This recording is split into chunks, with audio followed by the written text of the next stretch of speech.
Planned Parenthood CEO Cecile Richards spoke out against President Trump's DACA decision, and her statement says, "Here at Planned Parenthood, we firmly believe that every person has the right to live, work, and raise a family freely and without the threat of deportation or separation."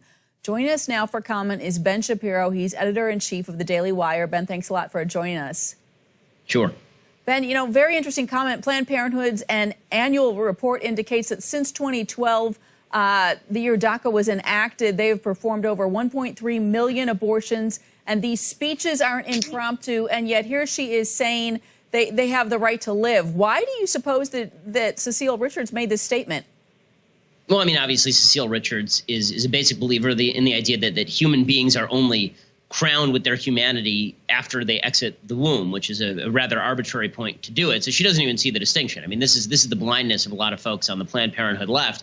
They see a baby that's about to be born. They say that baby does not have a right to life. You cannot impede a woman from killing that baby. But if an illegal immigrant mother brings the baby across the border the day after the baby is born, then that baby not only has a right to live, that baby has a right to live in the United States. So it's pretty amazing, the obvious falsehood of that perception of the world. Well, and it's really interesting because, when someone who's pro-life hears right to live, they think, wow, but she really wasn't meaning that with those words. We do know that DACA beneficiaries fall within the lower socioeconomic status and that Planned Parenthood often markets its services to low-income populations. Do you see this as a marketing strategy?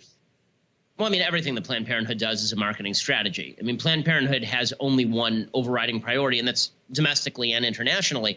And that overriding priority is providing abortions to as many women as humanly possible. I mean, the roots of Planned Parenthood are eugenicist in nature. Planned Parenthood doesn't like to consider itself a eugenicist organization now, but the fact of the matter is that the vast majority of babies they are aborting would be born into more poverty-driven homes. Sure, everything they do is a marketing strategy. I'm not sure this was specifically a marketing strategy, but their goal is to reach out to every woman all over the world as far as they can possibly find them, suggest that they're on their side, and that as their friends, they recommend an abortion would be a nice thing to do. President Trump's DACA decision this week has angered Democrats and Republicans alike. What is your take on what he did?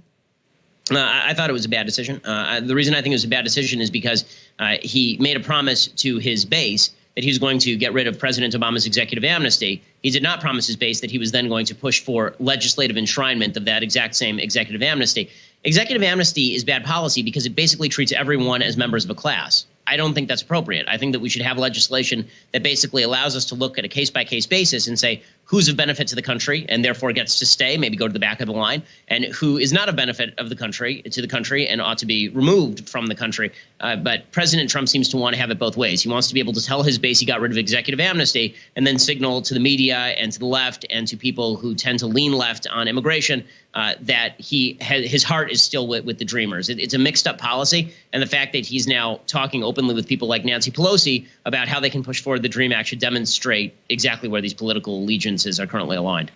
Well, he is the art of the deal guy, and this does seem to be playing to both camps, if you will. I'm curious as to your position. You're saying that we should have some kind of deciding points as to whether people should stay or go. How would we decide if people should stay or go?